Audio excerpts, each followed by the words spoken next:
Good morning and welcome to a very special interview show of The Prode. It has been a year since the United States withdrew its troops from Afghanistan, and the situation back there is not stable yet.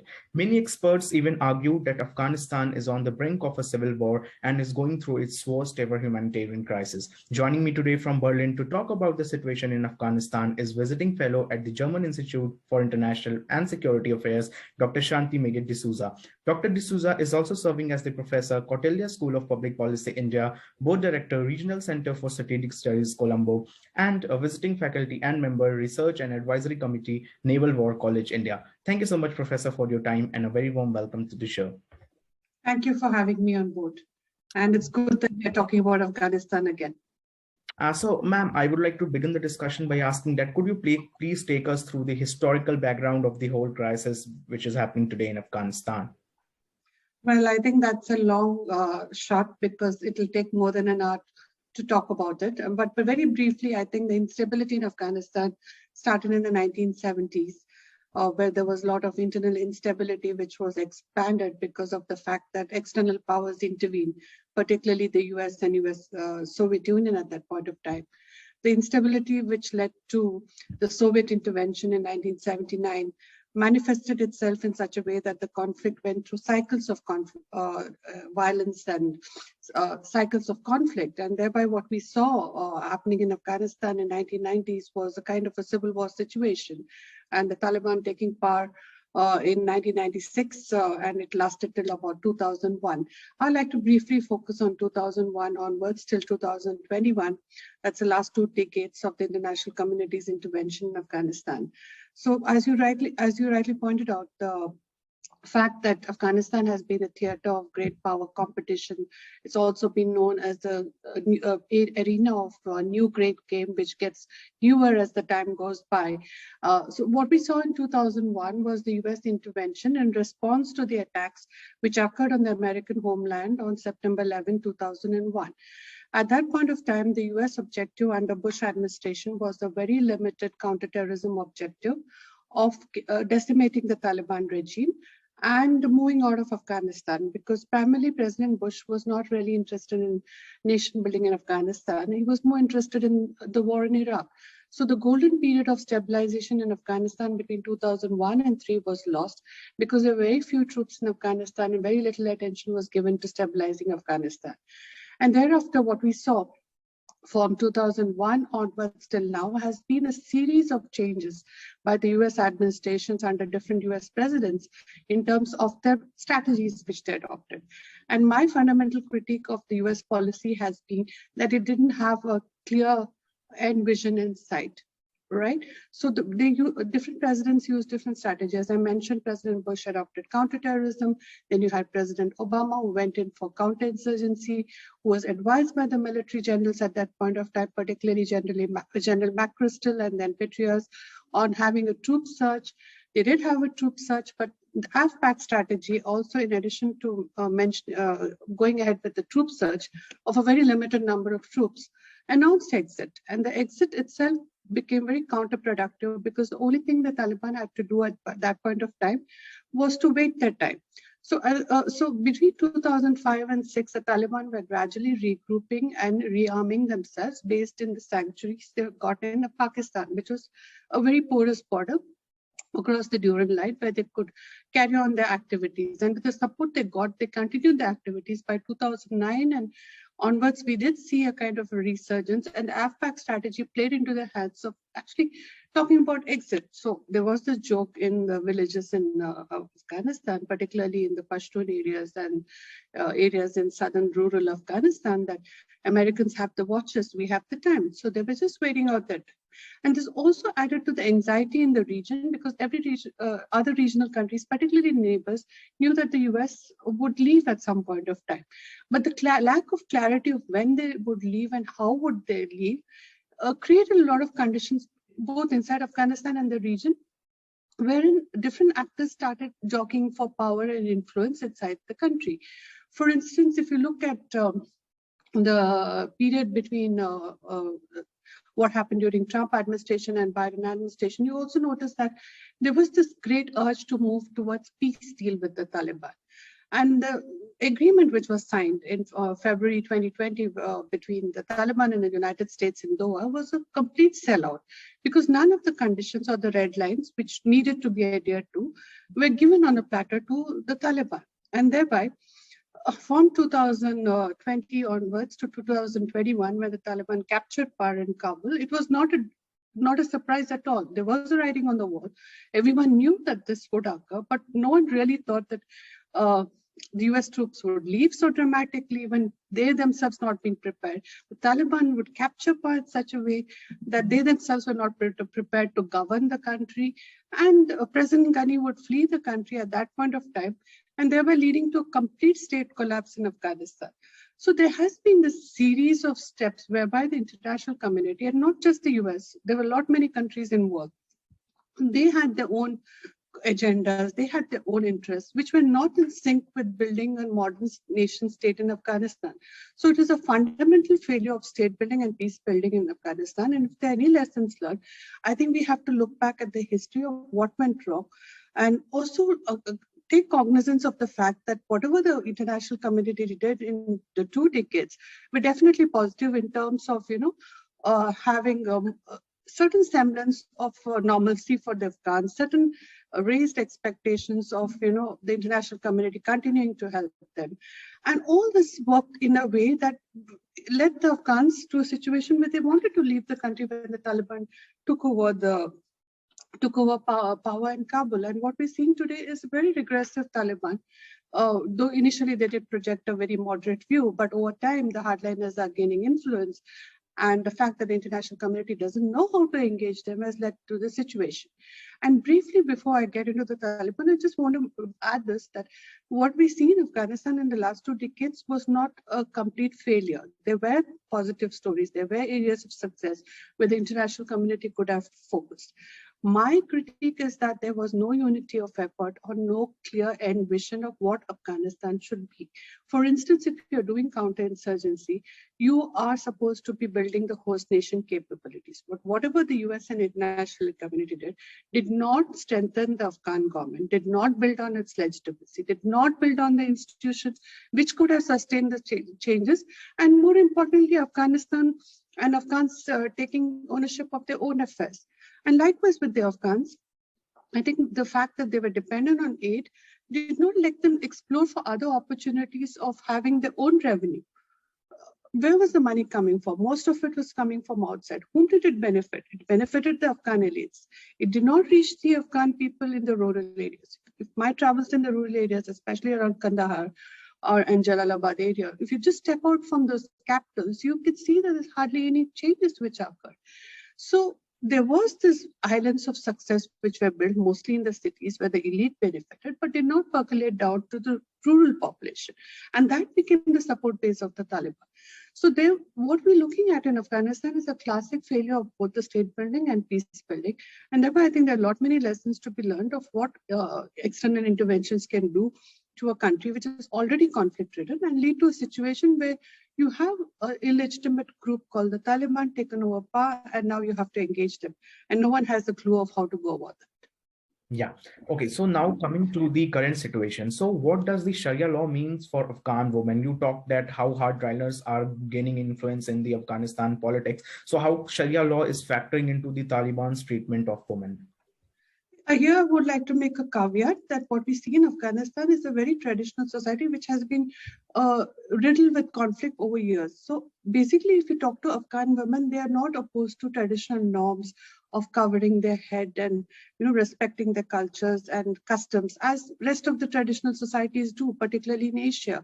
But the problem here is that in the last 2 decades, many women started working, many children started going to schools, and those were the positive sides. And this problem with the Taliban is that they're imposing those regressive interpretation of Islam and those policies which they did in the 1990s. And thereby there is a backlash. And more importantly is those brave women in Kabul and Afghanistan, rest of Afghanistan as well, who are taking up the forefront of this fight as an opposition to what the Taliban are imposing on them. And I would like to state that I had done an interview with Maulvi Kalamuddin, who was the Deputy Vice chief of virtue under the Taliban regime in the 1990s in 2012. And I asked him this fundamental question because it was at that point of time that we were looking at engaging with the Taliban, moving ahead with the peace deal and the peace processes, and the High Peace Council was set up in Kabul. So Maulvi Kalamuddin depicted the hardliner stand, but he had surrendered and come back to the Afghan government, and he was working with the Afghans government per se. So I did ask him this question. So he was not opposed to women working inside officers and going to colleges and schools, but he did expect them to adhere to the customs. Now, the problem is that within the Taliban today, we see a division which has evolved. One is between the moderates who are who have not taken a very hardline stand and are open and amenable to engage with the international community. That includes Mullah Baradar and to a certain extent Mullah Yaqub. But more importantly, it's the hardliners under the Haqqani which have been problematic. And they are imposing the stricter vision. Likewise, the problem inside Taliban, like once a group, a terrorist group actually captures power, they have to use certain force and certain rigid interpretation of the ideology to maintain control over the cadres. Otherwise, they will be shifting to a other form or moving on to other groups like the Islamic State. So we do see that happening in Afghanistan, that the moderates are more amenable and willing to engage, even in build on the trust of the Afghans. But the hardliners wouldn't want to do that because they want to retain control of the cadres. And also the fact that the Islamic State has made its presence there is not making it easy for the Taliban. But Taliban per se is not united at the moment. There are layers and complexities within them. So we see different voices coming out. But unfortunate part is that the hardliners, especially under the Haqqani network, are in control, and thereby their edicts are being imposed. So we see that regression, the opposition to the UN Council resolutions, and also to the fact that they are not amenable to letting women do what they were doing for the last 2 decades. And thereby that imposition of that regressive form of Islam is becoming problematic. Yeah. And so how can the outside world and women's rights organization contribute to the education of Afghan women? Like what immediate steps are necessary? Well, I think when we're looking at the situation now, it's quite dire. There's hardly any space, though people keep talking about shrinking space, but actually there's hardly any space for the international community to negotiate and maneuver in this arena.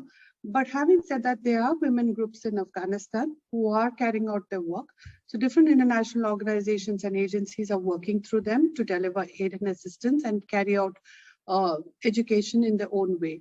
My sense is that having worked in the field and having worked with the women provincial councillors and parliamentarians, it'll be good to get a network of these women together inside Afghanistan so that they can continue doing what they do. And any engagement with the Taliban by the international community should be based on clear benchmarks that women and children, girl children are let to go to school, and thereby they would get assistance based on these conditions. Because without that, the Taliban will continue doing what they do, and it will be very difficult to bring about any change or reform in their behavior. Externally, there are many women groups and many international organizations are very much working, but there's not been a coordinated effort. So I think we should build a platform both at the national, the regional, and the international level, where you bring these 3 platforms together and put pressures in various ways. So inside Afghanistan are the ones who can do the work, having schools, maybe inside homes, maybe inside the traditional setup to start with, because we cannot expect huge leaps in terms of doing what they were doing before. At the regional level, I think it's important that the regional countries, particularly Pakistan, Iran, Kazakhstan, Uzbekistan, and Turkmenistan, and even China, play a certain role in ensuring that these rights which were achieved in the last 2 years are not lost. And lastly, at the international level, international organizations will have to take certain responsibility and set up that advocacy, which is very much important, because the fact that all these gains could be simply lost because there's no much attention given to Afghanistan at this point of time. Yeah. Now coming to the human rights situation. So what is the status of Afghan people in terms of individual freedom and personal liberty, and how different is it from the Ghani government? Well, I think there's been a dramatic change. During the Ghani government, they did have certain rights which they had achieved, and today all that is lost. So it's just not the women, it's also the minorities, especially Hazaras, who are subjected to systematic violence, and also the fact that the youth are not being able to do what they want to do. You see those images and pictures coming out from Afghanistan, particularly from the social media, of how the Taliban are harassing the youth in terms of, the ways of dressing, the way they access the social media. There was this case of this YouTuber who was slashed. So all this is being repeated in a way that it is a return to the 1990s Taliban regime. And mind you, whoever thought that the Taliban are reformed or are going to be different has been really been mistaken, because there was no indication that they have changed. So during the Ghani government, I mean, despite all the stalemate which was there inside Afghanistan, and despite all the problems inside Afghanistan, they had achieved tremendous success in terms of their rights, and also in terms of their freedom. I mean, you could move about freely and do what you wanted to do in terms of your individual space and rights. But all that has been lost, and gradually over time, I think it's the strict interpretation, not just on the women, but also on the men and the youth, which is going to be problematic. And this is going to lead to a backlash inside the country, because the Taliban will have to realize that what they governed in the 1990s Afghanistan is very different from today. These 2 decades have transformed Afghanistan in the ways, at least in the cities, where people are more aware of their rights, are more assertive in terms of protecting those rights. And that assertion has come with the fact that over these 2 decades, they had that avenues, just not under the Ghani government, but also during the Karzai government. So we are seeing a situation which is dire in the sense of, Taliban taking power in Kabul and not knowing how to govern. And they are facing a different populace. And if they don't build on the trust of the Afghans and don't have the rights being protected, then I think it's going to be problematic for the Taliban. Yeah, many experts argue that the whole Afghanistan situation is because of the radical Islamist elements present in Afghanistan. So how do you see this? Well, Afghanistan has been a melting pot of many groups, especially the Islamist groups. We've seen in the 1970s when there were the 7 parties who were based in Pakistan, from where they carried out their activities. And thereafter, we also saw during the Soviet intervention how these Islamic groups and the Mujahideen used Islam as a driving force to chase away the infidels. And that's what the Taliban, which emerged in the madrasas and later on took captured power in Afghanistan, had this strict interpretation of Islam. The linkages with Al-Qaeda, which were formed during those days, still remain. And thereby they are these Islamist groups. And Taliban is not a monolithic insurgency, what we saw in the 1990s today. It has many combinations. Its linkages with Al-Qaeda remains. It has linkages with IMU and other groups which are very potent. And interestingly, in this scenario, you also have the presence of Islamic State, which has declared its presence in the as Islamic State Khorasan province, ISKP. So you do have these Islamic groups which are finding a base in Afghanistan again. There are many anti-India groups also mushrooming out there. So there is this whole concoction of groups which are problematic for every country. It's problematic in terms of looking at IMU, looking at the fact that the Uyghur Muslims in China could have linkages with the Taliban and the Taliban supporting them. So it will become a security issue when these Islamist groups move beyond their nationalist agenda and have a transnational agenda. At the moment, the Taliban is seen as a nationalist force, which, if contained within the borders of Afghanistan, is fine for many countries. But if they start spilling over and then having those efforts being directed at particular countries, particularly Pakistan, which is experiencing its own backlash in terms of the Pakistani Taliban activity and the violence which is being perpetrated, the TTP particular. Then you have Iran, which is worried because Iran tactically had initially supported the Taliban because it was a force which was anti-US at one point of time. But today when they are in power, there are concerns in Iran. There are concerns in most of the regional countries at the moment because the Islamist groups with which the Taliban, a nationalist force, is aligned with, will have a transnational agenda, and it will be very difficult to break the transnational networks. Also added to this dimension of the terrorism aspect is also the drug economy and the conflict economy. So the drug production is increased, smuggling is increased, and thereby there will be a serious security concern when the conflict spills over from inside Afghanistan to the rest of the region. Yeah, so I would like to conclude the discussion by asking that do you believe that the major world powers, especially from the West, should recognize the Taliban government in order to bring stability? And what are the major steps that are needed in terms of improving the overall quality of life of the Afghan people? And how can international community contribute to it? Wow, not many questions. Well, I think we have to be careful when we're looking at recognition because at this point of time, we don't see the Taliban engaging the international community in any meaningful way. For instance, they're not able to cover. It has to be based on conditions and benchmarks of what they're going to achieve. Secondly, I think in terms of the security, it's very important to ensure that the Taliban does not maintain its linkages to the Al-Qaeda and other transnational groups. On the political front, which is even more important, is the fact that we need to look at an inclusive government, because whatever Afghanistan is experiencing today is a regime which was just imposed on this country. The Taliban captured power, they didn't come through the will of the Afghan people. So thereby any kind of move by the international community in terms of engagement or even recognition should be based on the fact that they are moving towards an inclusion government. And the facts that inclusion is very important because there are many opposition groups which have started mushrooming.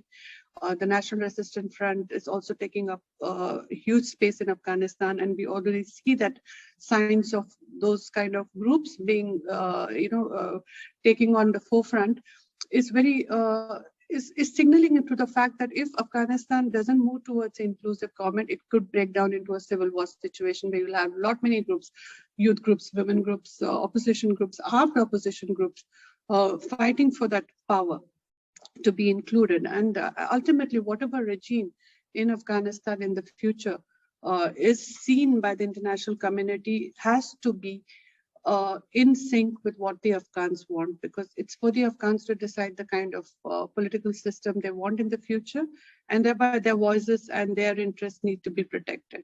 So if you're asking about recognition, I would say that we move from engagement to taking control on the group to actually seeing that the group delivers all three counts: on the security, on the political, and on the economics. Because ultimately it's a life of the Afghans where they don't have the basics at the moment, and it's very heartbreaking to see the situation in that country where even the humanitarian assistance is so difficult to reach these people. And lastly, if you're looking at the in the short to medium term, maybe you can go for engagement. In the medium to long term, there's definitely a need for the international community to have a roadmap which includes all the elements inside Afghanistan, all the groups inside Afghanistan, and have a kind of inclusive government, which was very essential right from the time the peace deal was signed in Doha. And that inclusive government will be representative of the Afghans, and thereby they can take on a greater say of seeing how Afghanistan evolves and how Afghanistan moves on in its cycles of transition, which it's going through now. So recognition per se is definitely not going to work, but engagement and including other groups and having a more inclusive political and economic system will be useful to Afghanistan in the long term. Yeah. Really hope that the situation gets better in Afghanistan soon. On this note, I want to end this interview. Thank you so much, ma'am, for your time. Really appreciate that you have taken out the time to do this. Thanks for talking about Afghanistan and bringing it back to focus. And I hope things get better in Afghanistan soon. Yeah. Thank you.